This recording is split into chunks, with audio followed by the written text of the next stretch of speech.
Buffalo, we need to talk. Because this week isn't just about football, it's about family, it's about grief, and it's about a locker room trying to hold itself together while the roster clock is ticking down to zero. If you're Bills Mafia, buckle up, because this one's heavy. Smash that like button, drop a Go Bills in the comments, and let's get into it. Let's start with the news that stopped the entire organization in its tracks. Buffalo Bills defensive tackle Ed Oliver is mourning the kind of loss no parent should ever have to face. His 2-year-old son passed away in late June after a drowning accident at a home in the Houston area, and the news only became public this past week, even though the Bills organization had known since it happened. Oliver had quietly returned to training camp, suited up for practice, even played in Buffalo's preseason opener against Carolina, all while carrying grief that most of us can't begin to imagine. On Saturday, before Buffalo's preseason matchup with the Browns, General Manager Brandon Beane stepped forward with a statement on behalf of the entire organization. He called it an unthinkable tragedy for any parent and made it clear the Bills would stand behind Ed and his family for as long as it takes to get through this. Head coach Joe Brady echoed that sentiment, admitting he couldn't fathom what Oliver is going through and that all the coaching staff can do right now is give him love and the privacy he deserves. Quarterback Josh Allen spoke too, saying the locker room's job right now isn't X's and O's, it's showing up for a teammate who needs his brothers more than ever. And that's the thing about this Bills team. Yes, they're chasing a championship. Yes, the roster battles are fierce and the pressure is mounting.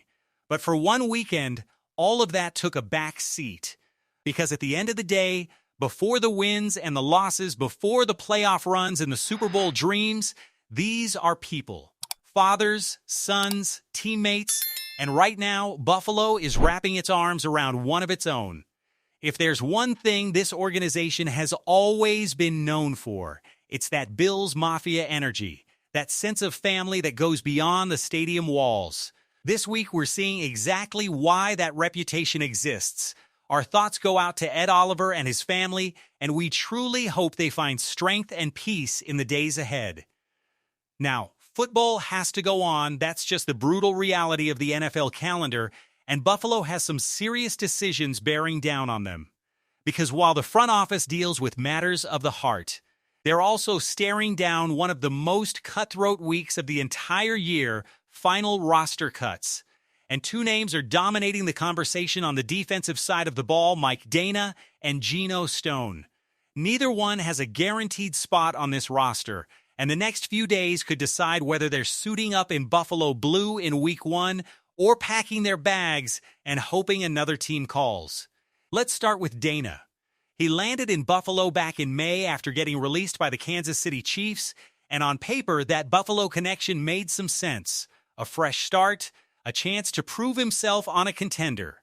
He signed a deal worth $1.4 million with almost the entire thing guaranteed, which actually makes this situation trickier than you'd think. Cutting him wouldn't exactly free up a mountain of cap space, so this isn't purely a money decision, it's a performance decision. And unfortunately for Dana, the competition in front of him is absolutely stacked. Gregory Rousseau is still one of Buffalo's premier pass rushers. Bradley Chubb is expected to be a major factor once healthy. Michael Holt has been turning heads all throughout training camp.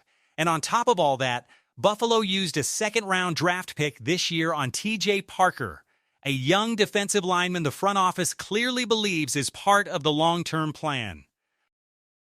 That is a brutal wall to climb for a guy trying to lock down a roster spot.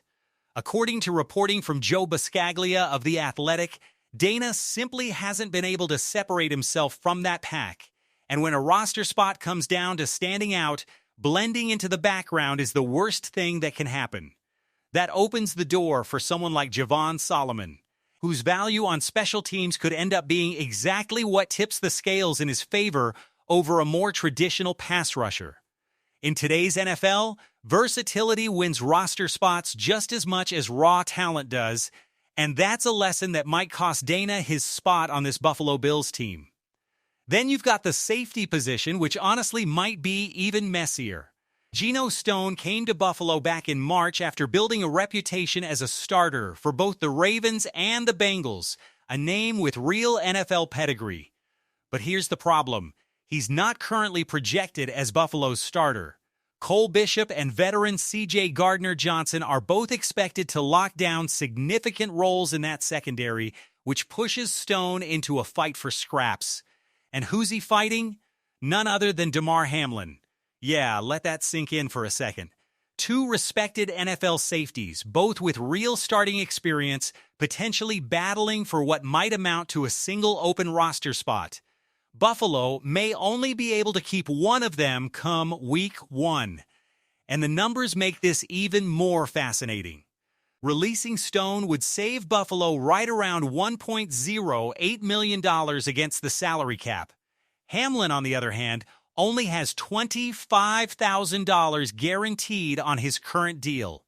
In plain English, Buffalo has all the financial flexibility in the world here. This isn't a situation where money forces their hand. This is a pure old-fashioned, may the best man win roster battle. And for a fan base that has watched Damar Hamlin's incredible journey back onto an NFL field, this storyline carries weight far beyond the depth chart. Both Dana and Stone got another opportunity to state their case when Buffalo took on Cleveland, and every single rep in these final preseason games matters now more than ever. Because here's the truth about the NFL nobody talks about enough. Today's backup is tomorrow's starter the second an injury hits. Buffalo's front office knows that better than anyone, which is exactly why these final cuts carry so much weight. One wrong decision, one guy who gets let go too early, and it could come back to haunt this team in November when the injuries start piling up. And speaking of injuries, let's talk about the one that's got Bills fans genuinely nervous heading into the regular season. Wide receiver Keon Coleman has been a hot topic all week, and not for a good reason. A week after tweaking his foot in the preseason opener against Carolina, Coleman was still spotted on the sideline against Cleveland wearing a walking boot. And when a young, ascending player is standing on the sideline in a boot instead of running routes, fans notice. Fast, here's why this one stings a little extra. Coleman is stepping into a genuinely pivotal third season in the NFL. Buffalo took him in the second round of the 2024 draft, banking on his size, his strength, and his ability to go up and win contested catches to eventually make him a legitimate offensive weapon. Through his first 26 NFL games, Coleman has put up 960 receiving yards and 8 touchdowns, solid. But Buffalo needs more than solid, especially now with new offensive coordinator Joe Brady reshaping this attack from the ground up. Coleman actually looked sharp in his preseason debut against Carolina, hauling in 3 catches for 17 yards and finding the end zone in Buffalo's 29-14 win. Everything was trending up. Then the foot and toe injury happened, and suddenly the entire mood shifted. A week later, that boot was still on. Now, before anyone panics, let's put this in perspective. The early word out of Buffalo has actually been encouraging. ESPN's Cameron Wolfe reported Coleman would miss some practice time, but nothing beyond that, and Joe Brady himself downplayed the severity when asked about it. That matters, because Brady has been one of Coleman's biggest believers since taking over this offense back in January. He made it clear from day one that he sees something special in this kid and wants to build around him. This isn't Coleman's first rodeo with injuries either. Back in 2024, he fractured his wrist against Miami and missed 4 games. Last season, his role fluctuated under the previous coaching staff. But this year is different. The old regime is gone, Joe Brady is fully in charge of this offense, and Coleman has a real opportunity in front of him if his body cooperates. And that's really the whole story here. Buffalo cannot afford to rush him back and turn a manageable little foot issue into a lingering problem that follows him into September. The priority has to be having him at full strength when the games actually count, not proving a point in a meaningless preseason snap. Because when Keon Coleman is healthy and rolling, he brings something this roster genuinely doesn't have much of, a legitimate size mismatch. He wins contested catches. He's a red zone weapon. He can stretch the field as a big-bodied target on deep shots. That touchdown against Carolina was a reminder of exactly what he's capable of when everything clicks. The next handful of days are going to tell us a lot. If that boot comes off soon and he's back running routes at practice, this whole thing ends up as a footnote, a scare, nothing more. But if this injury lingers even a little longer, Buffalo might be forced to completely rethink how their receiver room looks heading into Week 1, and that's a conversation nobody in Orchard Park wants to be having in the middle of preseason. So here's where Buffalo stands as this pivotal stretch of preseason winds down.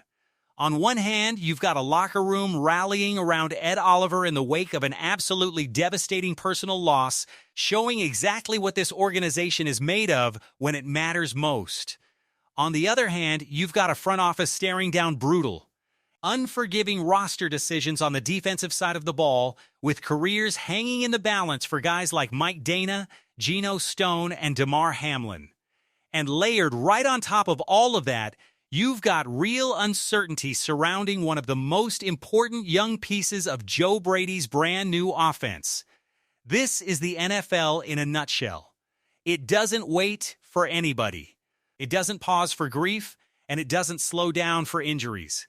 The business of building a championship roster keeps grinding forward no matter what's happening off the field. But if this week has shown us anything about the Buffalo Bills, it's that underneath all the roster spreadsheets and salary cap numbers, there's still a group of guys and an entire fan base that shows up for each other when it counts the most. So Bills Mafia, I want to hear from you. Out of everything we covered today, what's weighing on you the most heading into the season? Is it the emotional weight of what Ed Oliver and his family are going through? Is it the roster bubble drama between Dana, Stone, and Hamlin? Or is it Keon Coleman and that walking boot? Drop your thoughts down in the comments below because I read every single one of them. And if you want to stay locked in on everything happening with this Buffalo Bills team all the way through final cuts and into Week 1, make sure you hit that subscribe button and turn on notifications so you never miss an update. Smash that like button if you're riding with the Bills this season. Share this video with another Bills fan who needs to see it, and drop a Go Bills one more time down in the comments. I'll be back soon with the next update.